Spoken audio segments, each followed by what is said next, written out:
It's been probably about a year since I've done any kind of demonstration, so I'm really excited.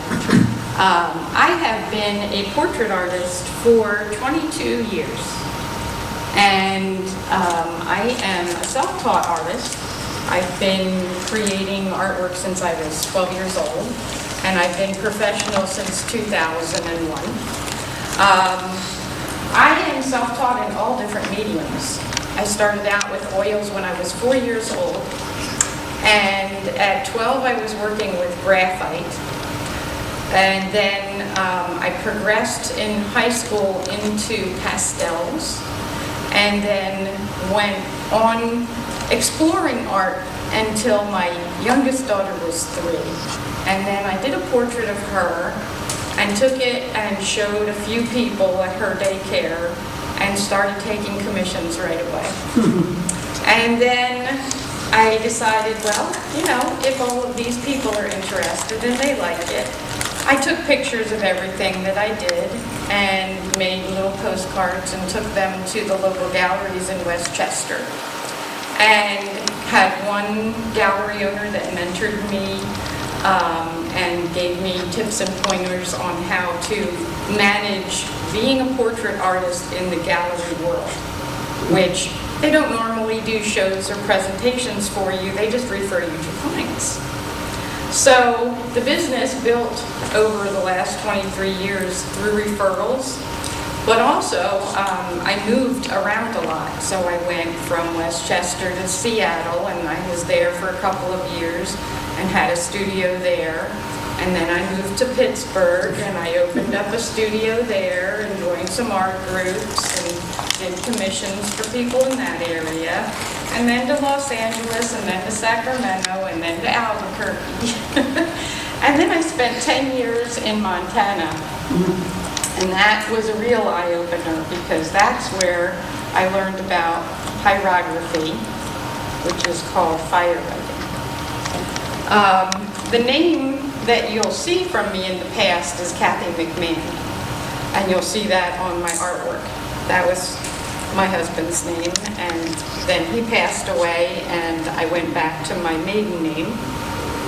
And these are some of the pictures that I did while I was in Montana, because I started out working with the people in that area, and I still do commissions. I have my portrait book here of all of the current pieces that I worked on, and it's graphite, it's watercolor, it's pastels, and I'm currently teaching pastels and basic drawing skills at the Montgomery County Senior Center in Ambler at their art center.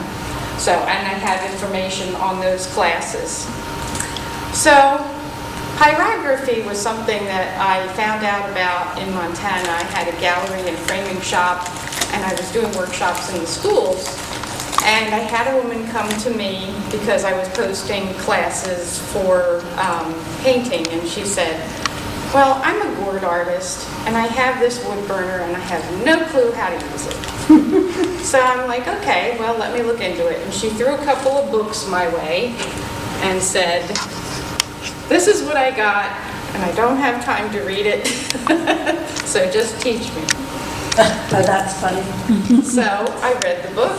I got your basic hobby burner, because having a professional burner was a little bit out of my budget at that time. And so I called her, I said, I'm ready. I played around, I read the book. She came in.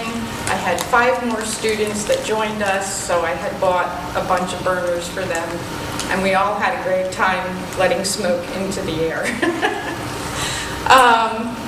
And the hobby burners were really crude to work with.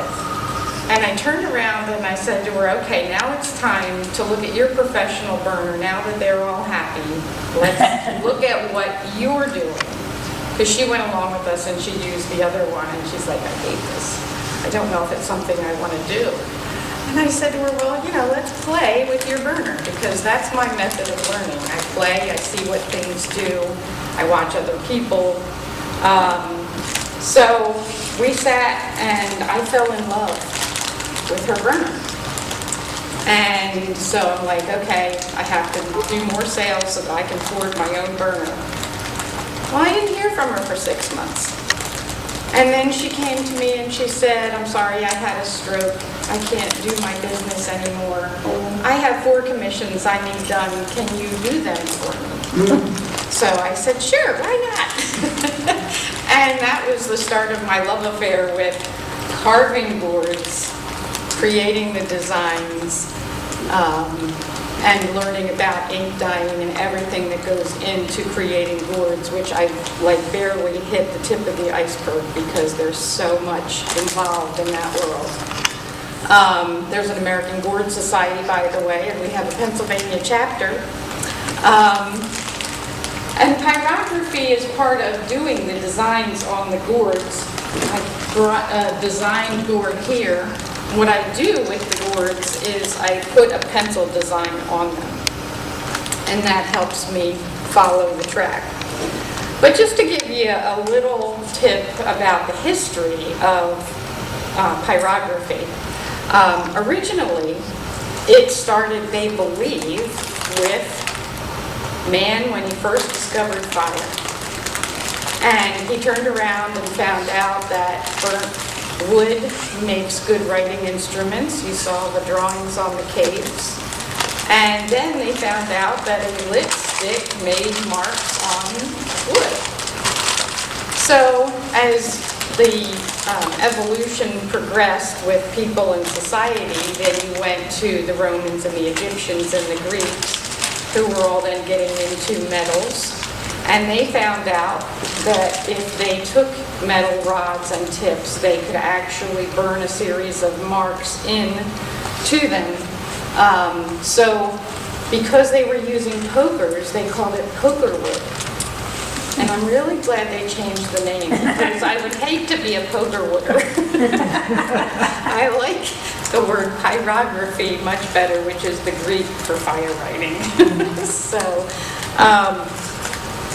the process of pyrography for them involved creating a design that was metal, so they were almost on the branding level versus the writing aspect of it.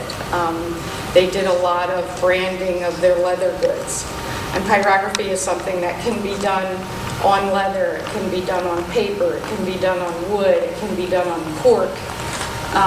So it's very flexible that way. This is one of the steins that the Flemish made. And when you go through their history, they actually got to a point where so many people wanted to do it that they actually created designs that people could press into the wood after they heated it. So there's a whole website that you can go to and read all of their history, and they have a museum in Germany about it. In the 1900s, they created a pyrography machine. And they started using benzene gas to help heat the tips. So when you look at the machines that they had, you can see this photograph here. He's working with the gas, and there's a pump that gets it to the tip where it's ignited, and then it burns the wood. So that became so prolific in New York and across the United States that it sparked what they called pyromania, because so many people were interested in it and creating with it. This is one of the branding pieces that people use. You can see the bottom there is the tip. So they would heat that up and they would grab it with tongues, and then they would start drawing on the wood, and then they'd have to put it back into the embers to get it heated up again. So it was a very slow process. And then you get into the electronic age and you come up with your professional burners. And it's all done electronically, where the electric goes through the wire to the pen and heats what's called a nib. And that is what you hit your wood and everything with. And you can see here, there's a whole selection of different types of shaders and writers and engravers that you can choose from to do your picture. They even have calligraphy bits and nibs that you can use to write with. So it's pretty fascinating that you can get all of that done. You have decoy people that make the ducks and different types of carvings, and they will use those nibs to get all of those little details in there. So this is the components of the current burner. This piece over here is really important. This helps you get your tips off, whether they're hot or not. And it's good to have a carrier. The woman that gifted me her business, her husband had made her a holder. So when you're done, you put them in there. Right now, I have a round ball tip on there, and that helps you do stippling. And if you don't know what stippling is, it's making a lot of dots to make a picture. It's the black and white version of pointillism. Mm-hmm. So these are some of the first pieces that I created when I was up in Montana. So aspen trees were big sellers, roses sell everywhere, and the bison, I've sold rams that I've done, the different birds from that area. You can see I got infatuated with eagles, and I'm working on creating visions of what an eagle sees. So what I've done is worked, of course, back to my origins of portraiture.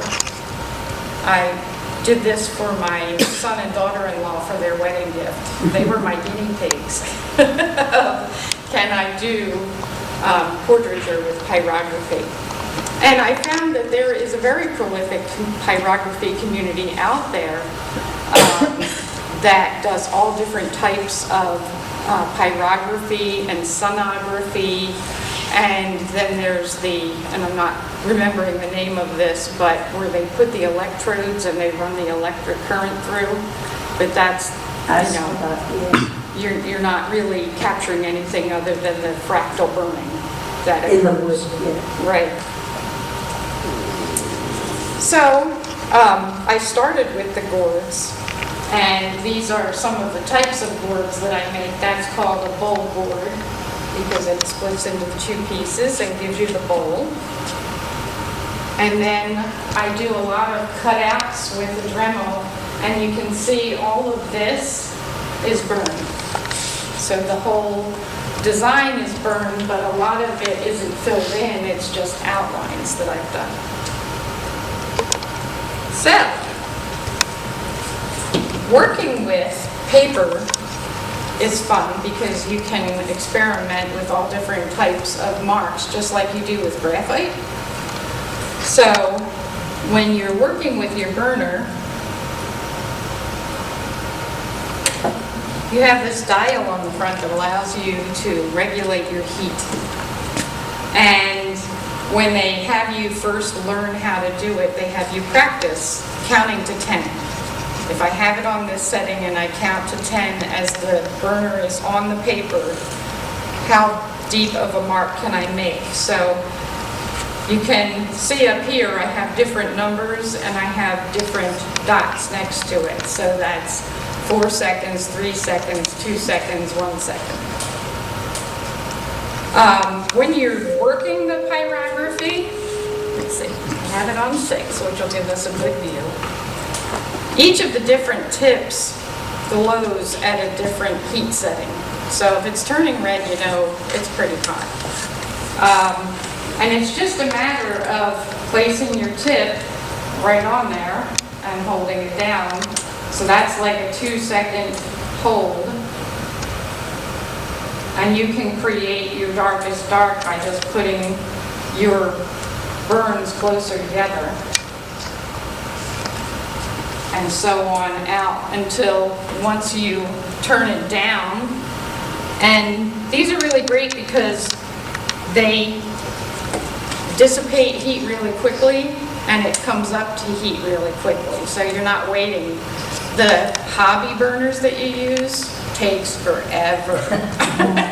It takes forever to heat up. And then there's not really a lot of control with the heat. So, you know, now I've gone back down to a lighter burn. And if I wanted to get that amount of burn, I'd have to hold it on like 10 seconds. So it's like 1, 2, 3, 4, 5, 6, 7, 8, 9, 10. And there you get another burn.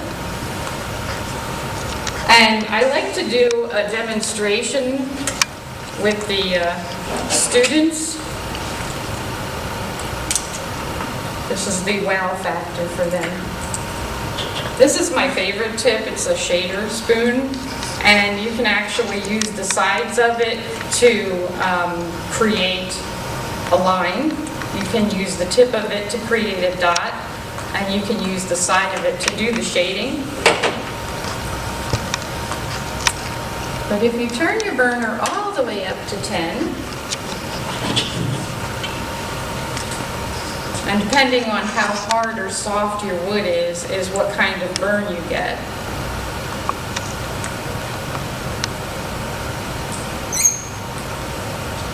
So this is oak, so it doesn't burn as hot as maple or poplar. Poplar's softer. When I use poplar and do this, you get a flame. But that's a 10 burn using the shading spoon on oak. So what I do is always, just like I have with my other artwork, I always have a piece of the type of wood that I'm using separate so that I can do the burn, check and see what it's going to look like, and then adjust the dial accordingly so that I can get the burn that I want. Actually, that's a lot hotter now. You get aromatherapy too. I love the smell of burnt wood. Well, the thing is, when you're doing this, I have an extractor fan here. If I hold it down here, it's gonna, there's the flame. It's gonna pull the, you should always have a fan pulling the smoke away from you. And there's many woods that are toxic, like walnut, that if you're sanding it, if you're burning it, you need to have a respirator because you'll get toxic lung infection and that is not fun. When I first worked with pine, I wasn't like totally aware of where that pine had been and what it had been exposed to. I had like a cold for a week from burning and not having the respirator. So that's when I did my research and said, why do I have this cold? And they're like, well, if you were exposed to this, if the wood has been sitting a while and it's accumulated dust, all those particles come in that smoke. So having a respirator, having a dust collector is really important when you're using this type of product. It's like any other art product. You should be aware of what the hazards are and make sure that you're protecting yourself accordingly. What kind of fan did you say that you have? This is an extractor, and it has a filter in it so that whatever it's pushing through, it's capturing those particles in the filter. So I wash that filter on a regular basis, let it dry, put it back in, and then I know that any particles that are coming through in that smoke aren't going right back out into the air, which is what happens if you use a normal fan, which is what some instructors tell you to do. And I'm like, yeah, no, you don't want to do that. All you're doing is circulating it around the room. What do you use with gourds? Because gourds tend to mold as they dry. So you know you're going to have Gourds, mold. once a gourd is dry, they are washed. The manufacturers that I get mine from wash them in chlorine. The interior is what you need to protect yourself from when you're opening them up and cleaning them out. So again, I have my respirator and dust collector, and I have micro jigsaw that helps me cut them open. And then I have drill that has a special ball bit that cleans them on the inside. And as I'm doing that, I have the dust collector sucking up all of that dust, and I make sure that when I'm done all of the work that I need to do on that gourd, then I turn around and I vacuum everything. I don't leave any dust hanging in the air. And I have a special room that has plastic all around to seal out any possibility of it going anywhere else in the basement of the house. I call it my Dexter room, if you know who Dexter is. It's a serious hobby. And with the gourds, when I'm working with them, let me see what setting I have this one. Usually I use a 7. Is there any leeway for mistakes? With wood, yes. You can use a razor blade to lift layers of the wood to remove the burn. And then you can go back in with a small bit of the fine sanding paper to bring it back to a polish. Especially if you're doing portraiture, you need to have a very, very smooth surface. So I'll go all the way up to a 1000 grit sandpaper to get the final finish that I need to burn on. Otherwise, you have the wood grain obstructing, and you're not going to get fine lines, you're not going to get smooth shading, which you need when you're doing portraiture. It's not so much like with this. I did this with like up to 320, and you can still feel some of the grain as you run your hand across it, but you can also know that when you're burning, it's also depressing that top layer of wood. And sometimes having the grains is a benefit because you can use it in the structure of the drawing that you're doing. Like I used it to allow me to do skips so that it looks like there's little ghosts of leaves in the dark part. So when I'm doing this type of wood, I'll go up to like an 8. And then with this, you're using it just like you would a pencil. To me, it's similar to graphite drawing that I do. So I use all of the same type of processes. And I do want it lighter. So you can see here, if I want to do these leaves, I can go in and I can put my guideline here. One of the other things that you want to do is have your darks done first, because if you're doing certain types of shading, you want to come in on the dark part to the lighter wood, because otherwise you get that first dot of the landing of the burner. And if it hits in the dark part, you're not seeing it, and then you get your smooth shading into the area that's not burnt yet. When we practice, it's like an airplane coming in for a landing, and then you come up, because if you don't come up and the burner stays on the wood, then you get a second dot at the other end. So it's an uneven burn, and it looks kind of funny, and then you have to try and manipulate. So you have to practice coming in and doing a smooth shading. The other thing with pyrography is when you're using a pencil, you can go for a while until you have to sharpen the pencil. But as you're using a wood burner, the heat dissipates. So you have to be careful to do your timing. It's a very meditative process to keep the shading consistent. Otherwise, it's going to lighten up towards the end of your stroke, and then you've got to go back and kind of feather it in. And you can fix it, but it's a pain. So it's better to get your timing down and your strokes.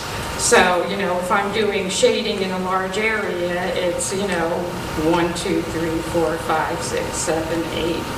And I'm kind of pushing it along, and that's the mental thought that's going through my head to keep it consistent. But you can do everything that you do with the pencil. You can do squiggles. Let me make this darker.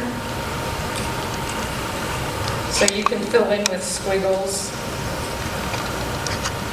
And that makes a really cool pattern. If you want to pass this around, Judy, I did squiggles on the third one down. Dylan, could you grab that? You're There young. you go. I don't hop quick anymore. So the third one down is squiggles. And you can see, as you do different types of marks, you get different effects. So if you're doing like something that's really curly, the squiggles aid and abet, just like they do in the graphite drawing. I always do a drawing of what I'm going to be burning. This is one that I did for a commission for one Christmas. And the man came to me and said, I'd like something with wolves and the moon for my wife. So I sent him this design. He said, okay, and I burned it and got it to him. It was about 30 hours worth of work. So you do, it's like any other process that you're doing. You put your time in and get the product that you're looking for. So here's burning on a gourd, and the reason I like to burn on gourds is they smell like soup cooking. So again, it's a timed process. Is there any way you can turn sideways or around so that we can kind of catch what's going? There you go. See, so it's a very slow, meditative. And there's some lines, like this is a line that I'm doing that I'm going to be using as a cutout. So I'm not really concerned about if it shows dotty for me. When I'm doing the finer details, that's when I want to make sure that my hands are steady and calm, relaxed. You know, standing in front of people and trying to do a straight line right now ain't going to happen. But when I'm doing the gourd work, I'll outline where I want to do my cuts. So this gourd is destined for an event that I'm doing at the Manatawny Steelworks. They have me coming in the first Sunday of November to do an event where these are going to be cut and cleaned, and the activity participants are going to paint the inside with acrylic paint. They're going to paint the outside with an ink dye and the color of their choice. And then while they're continuing to drink, I will be doing the varnishing so that they can take them home. So these are really fun events. I've done a watercolor painting class and workshop with them. We've done oil pastels. And then we're doing the boards for November, and in December we're going to do watercolor landscapes. What was that again? And what's the group again? What's that? The group? It is the Manatawny Steelworks Distillery. They make whiskey. Oh, yeah. Okay. And they Yeah, they I know have where it me- is. Yeah, we went there the day it opened. Yeah. So the bartenders have been consistent patrons of mine since I did their first Maker's Market that they had. And they've had me come in and bring them pieces. I think I've sold like 15 pieces to them and their family alone. So do you have any other questions about the gourds, the ink dyes, the pyrography process? Yeah, I don't understand how you get color in.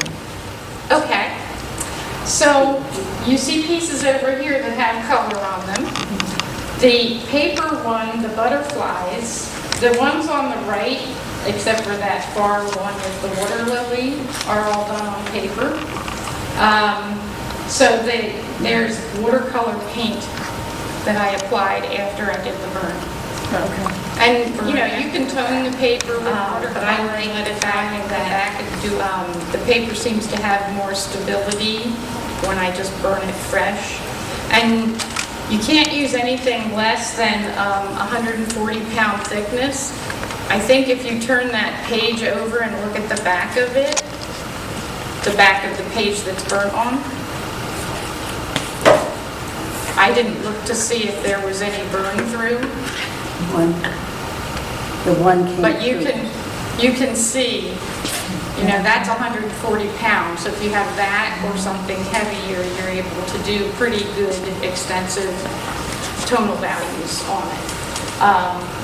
The ones that are wood, I use colored pencils, Prismacolors, and they're wax-based, so they apply really nicely and they blend really nicely, and then I can put a varnish on top, and I usually use polyacrylic as my final varnish on those because it works well with the wax base of the coloring pencil, and you don't get any bloom from the pencils that way. You can use watercolors on wood. You can use Sharpie markers or the paint markers on the wood. It's just all, checking your progress and making sure that if your wood has a deep grain, things like watercolor or acrylic paint are more likely to bleed through the grain, and you don't get as sharp of an edge as you do with the colored pencils. So that's how you get And on color. the boards, how, the colors on the Oh, boards? the colors on the boards are ink dyes, and I work with a company called Wellburn Board Farms, and they specifically developed a dye from leather dye that works well on the boards that's more transparent than a normal leather dye is. Most people will use the leather dyes if they're doing a really dark background or making a black coloration on the board, because then they have more of an opaque coloring. And then white is an ink dye that's really fascinating because you can mix it with the colors and have an opaque color that goes on.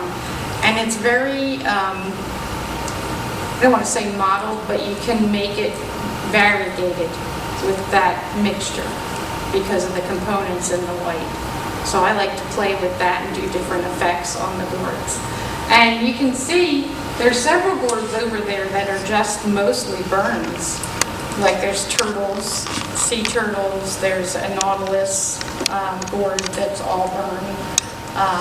And I'll just put a varnish over top of it and protect the burn from any kind of chipping.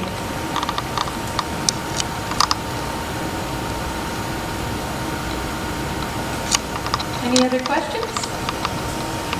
Well, I wanted to let you know that any purchases that you would decide to make tonight, we're donating 10% to the organization because I like to keep these organizations going. I've been involved with many different groups, and I think it's important to have that social structure of artists getting together and working together to provide education to the community and to provide great art products for them to purchase.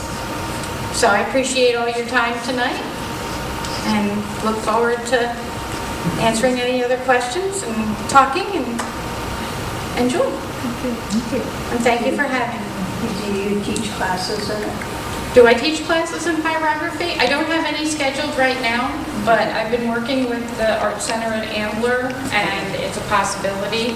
I did do a visiting artist stint here last year with Ellen Nelson, and taught for a week as a visiting artist, and she has all the burners and so she told me if I wanted to do a workshop that I could just let her know ahead of time where to borrow the burners. Where is that?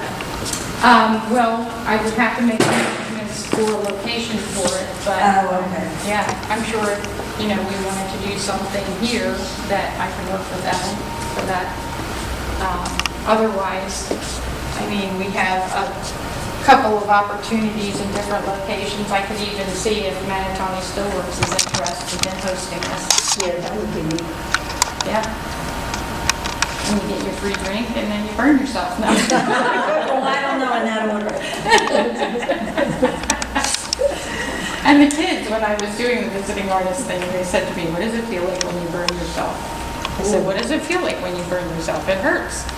I said, "But it's such a high heat that you hit it, you get a little white ash on your finger, you say ow, and then you keep going."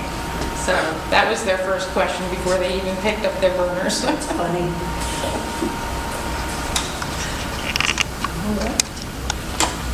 Well, thank you again. Thank you. Let's give her a big hand. Thank you very much, Kathy. And if Couple anybody other wants to come questions up or and anything play. for her? I have some questions about you said you use watercolor pencils. Do you have experience with different types of pencils? There's so many out there. Oh, yes, I do. Do you have You one, have a Derwent, favorite? Faber-Castell. I have to say my favorite is the Aquarel because it's solid and you don't have to contend with the wood. I think you get more out of them. They're like the solid graphite pencils that you can get that just have a thin polymer film around them so that you get the maximum out of the pencil. And they apply really well. The Prismacolor pencils that I used for the wood is wax-based, so as opposed to watercolor pencils. But I do use, like, when I'm doing the burning on the watercolor paper, I'll use the watercolor pencils to do some fill-in if I want something really specific, or if I'm doing fine detail. I was wanting to get a pencil that was intense color that would work well on fabric. And there were so many, I just didn't make a decision because Yeah. If you're going to do on fabric, I would suggest the Aquarel. They're really good. is that ink-based or? No, it's watercolor pigment. It's the same binder that any watercolor pencil manufacturer uses to get you that solid watercolor. The application of pencil in watercolor is much different than coming from the tube or coming from a pan. So you do more texture with watercolor pencils than anything. It allows you to have that kind of flexibility to do fabric textures, and they're much more suited to working on fabric. Aquarel. Aquarel. I saw one called Inktense and I bought it. Inktense is an intense. Very expensive. Yeah, Derwent, yeah. Yep, they are more expensive. And there's varying, for me it was, okay, I invested in the cheap and this is what I got. And when you look at how much use you get out of the Aquarels, the money's worth it. And for the Inktense too. Thanks.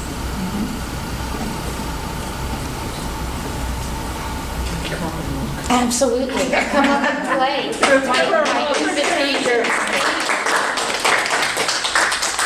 I designed this piece so people could play with it if they wanted to, or It even turn reminds it. me of like clay tools, What's that? clay tools, for carving and Oh, clay. This similar tip, even though it's heated. I mean, it has those shapes. It has similar shapes. Yes, something similar. Yeah, especially the That's what I'm saying, it just reminds me of sculpting. Though I never was a sculptor, they were in the house. But they remind me of that, but even leather tools, So they're all the beautiful. tools. do the gourd. Yes, I can't. What am I doing? Draw first, and you can do What am I doing? What am I Just do see the up and down outline? This? You follow a This, line. this, follow the line. Oh, the undulating line. That would be nice if everybody could get a little turn up. Absolutely. And it's this way, not this way? Yes, you put it the other way. She does exactly what I do. I steady with my finger. Yeah, well, Don't worry about it, because I have 30 of these gourds. So I have plenty for the event that I'm doing.